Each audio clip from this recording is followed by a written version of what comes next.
জনাব হাসান হাফিজ, আমরা যেমনটি জানি নির্বাচন সামনে রেখে সরকারের স্বার্থ সিদ্ধির লক্ষ্যে কিংস পার্টি গঠিত হয়, কিন্তু বর্তমান সময়ে আমরা দেখছি যে অন্তর্বর্তী সরকার অরাজনৈতিক সরকার। অন্তর্বর্তী সরকার আসলে কেন কিংস পার্টি গঠন করবে? এখানে আসলে কি স্বার্থ থাকতে পারে? রাজনৈতিক দলগুলোর উদ্বেগেরই বা কি কারণ? এই সরকারের যারা আছেন তাদের সততা এবং দেশপ্রেম নিয়ে কিন্তু কোনো প্রশ্ন নেই। হয়তো কাজের ব্যাপারে তাদের দক্ষতা, পরিপক্কতা, আমি বলবো দূরদর্শিতা কিংবা দৃঢ়তার অভাব কোনো কোনো ক্ষেত্রে আছে, ভালো করেই আছে হয়তো কোনো কোনো ক্ষেত্রে। যেমন আইন শৃঙ্খলা পরিস্থিতির প্রশ্নে আমরা সেটা বলতে পারি, দ্রব্যমূল্য নিয়ন্ত্রণের প্রশ্নে আমরা বলতে পারি। তো কিন্তু কিংস পার্টি তারা করবে এটা আমি বিশ্বাস করি না। অনেকেই কিন্তু চাচ্ছেন না এটা কন্টিনিউ করতে, তারা বিরক্ত বটে এবং মানে তারা টায়ার্ড হয়ে গেছেন, এটাও আমি জানি। তো আমরা চাইবো যে একটা তারা, আমি আবারও বলছি যে তারা যেন সসম্মানে বিদায় নিতে পারেন সেরকম একটা পরিস্থিতি রাখা উচিত।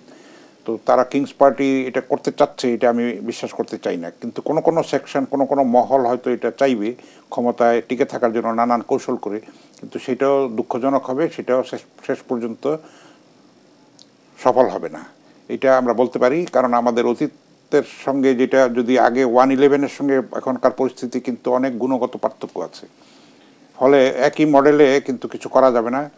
আর উনি যেটা বলেছেন জনভিত্তি না থাকলে সেটা তো টিকবেই না। নির্বাচন করতে গেলে নতুন দল আসে, খুব ভালো কথা, স্বাগত, সেটা দেখা যাবে নির্বাচনে পরীক্ষা হয়ে যাবে। প্রত্যেকে ভোট যখন দিতে পারবে নিশ্চিতভাবে তখন তারা চয়েস করবে, তারা যাদেরকে নির্বাচিত করে তারাই দেশ চালাবে। ফলে ওই এটা নিয়ে এত আতঙ্কিত হওয়ার মতো আমি এমন কিছু এখনও দেখছি না, সেটা সেরকমভাবে দৃশ্যমান না। তবে সতর্ক থাকাটা দরকার। নানান মহল আছে, তো নানান ইন্ধন আছে, উস্কানি আছে, ষড়যন্ত্র আছে, দেশে আছে, দেশের বাইরে আছে, সেটার থেকে আরও ষড়যন্ত্র থাকবে। নতুন নতুন জিনিস আমরা দেখেছি, আরও দেখবো হয়তো ভবিষ্যতে, কিন্তু আমরা যেন সতর্ক থাকি, সচেতন থাকি, দায়িত্বশীল থাকি। নির্বাচন সামনে রেখে রাজনীতির হিসেব নিকেশ পাল্টে যায়, সমীকরণ পাল্টে, যেটা আমরা সবাই জানি। আমরা যেমনটি শোনা যাচ্ছে যে বিএনপি ও জামায়াত আলাদা পথেই হাঁটবে সামনের দিনে, সেরকমই তো সুস্পষ্ট হয়ে উঠছে আস্তে আস্তে। আজকেও গয়েশ্বরচন্দ্র রায় বলেছে যে কোথায় মুক্তিযুদ্ধ করেছেন, কোন সেক্টরে, আমরা জানতে চাই। তো এখন দেখা যাক, নির্বাচনের সামনে রেখে তো অনেক পোলারাইজেশন আমরা দেখব, মেরুকরণ দেখব, এক পার্টির লোক অন্য পার্টিতে যোগ দেবে, নতুন নতুন পার্টি হবে।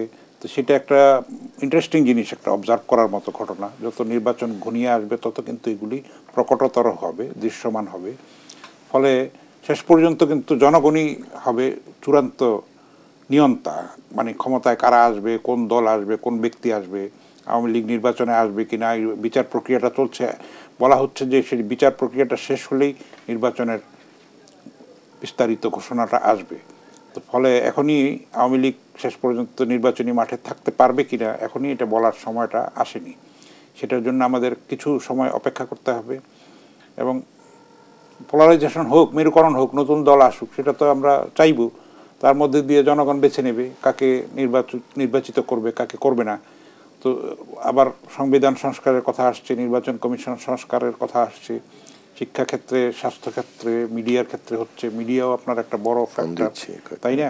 আগে আমরা নিয়ন্ত্রিত ছিলাম, এখন আমরা মুক্ত হয়েছি, কিন্তু আমরা যেন সেই স্বেচ্ছাচারের পর্যায়ে না যাই, আমরা যেন দায়িত্বশীল ভূমিকাটা পালন করি।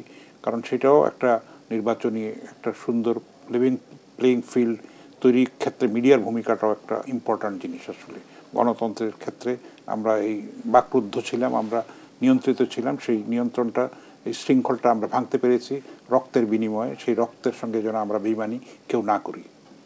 গণঅভ্যুত্থানের পরে আমরা যেমনটি দেখেছি যে বাংলাদেশ ভারত সম্পর্কের অবনতি ঘটেছে, সেই সঙ্গে মিয়ানমার সীমান্তে এক ধরনের উত্তেজনা লক্ষ্য করা যাচ্ছে। ভূরাজনৈতিক চ্যালেঞ্জগুলো উত্তরণে বাংলাদেশের কি করণীয়? বাংলাদেশের নীতি তো হচ্ছে সবার সঙ্গে বন্ধুত্ব, কারোর সঙ্গে শত্রুতা না, এবং এটা ওয়ার্কিং রিলেশন তো ভারতের সঙ্গে আমাদের হতেই হবে। আমি সেটা নিয়ে আশাবাদী। হয়তো একটা মিসআন্ডারস্ট্যান্ডিং, কিন্তু ভারতকে বাংলাদেশের বাস্তবতাটাকে স্বীকার করতে হবে, এক নম্বর। সেটার মধ্যে কোনো আপোষ করা যাবে না। ভারত এটা মুখে মুখে বলছে, কিন্তু কাজে সেটা দেখাচ্ছে না। ভারত যা করেছে কিছু কাল আগে, এখনও করে যাচ্ছে, যে 1 ঘন্টার মধ্যে তারা দখল করবে। দখল করে নিক না, সমস্যা তো নাই। আমরা তো 4 কোটি তরুণ রাস্তার মধ্যে আছে, দখল করে নেওয়া সম্ভব নাকি? মালদ্বীপকে পেরেছে, শ্রীলঙ্কাকে পেরেছে, নেপাল ভুটানকে পেরেছে, পাকিস্তানকে করতে পেরেছে। সীমান্তে হত্যা, চীনের সঙ্গেও তো ভারতের সীমান্ত আছে, সেখানে সীমান্ত হত্যা করে দেখুক না কি হয়। তো এটা আমাদের কিন্তু সেই রকম রুখে দাঁড়াতে হবে। আপনি নানান ষড়যন্ত্র হয়েছে, পিলখানা হত্যাকাণ্ড হয়েছে, বিডিআর এর মতো এত সুন্দর নাম বাংলাদেশ রাইফেলস, সেটাকে বিজিবি করা হয়েছে, একটা সিকিউরিটি কোম্পানির মতো করা হয়েছে। এগুলি তো ষড়যন্ত্র চক্রান্ত এখনও চলমান আছে। ট্রানজিট নিয়েছে, একতরফা রুটে নিয়েছে, অসম বাণিজ্যের মাধ্যমে বাংলাদেশকে করদ রাজ্যে পরিণত করার একটা হীন ষড়যন্ত্রে লিপ্ত ছিল ভারত। এবং আমাদের সাবেক পররাষ্ট্রমন্ত্রী বলেছে স্বামী স্ত্রীর সম্পর্ক, আমি আর এটা ব্যাখ্যায় যেতে চাচ্ছি না। কি লজ্জার এবং কি ন্যাক্কারজনক একটা মানে পরিস্থিতির মধ্যে দিয়ে। এমনিতে তো আর রক্তটা ঝরেনি, মানুষ কেন জীবন বাজি রেখে লক্ষ লক্ষ মানুষ কেন রাস্তায় নেমে এসেছে সেই স্বৈরাচারের জগদ্দল পাথরকে ঘৃণায় লাথি মেরে ভুলুণ্ঠিত করার জন্য তারা এসছে। সেই চেতনার প্রতি যেন আমরা শ্রদ্ধাশীল থাকি, আমাদের রাজনৈতিক নেতারা যেন সেটার থেকে শিক্ষা নেন, আমরা এটাই চাই।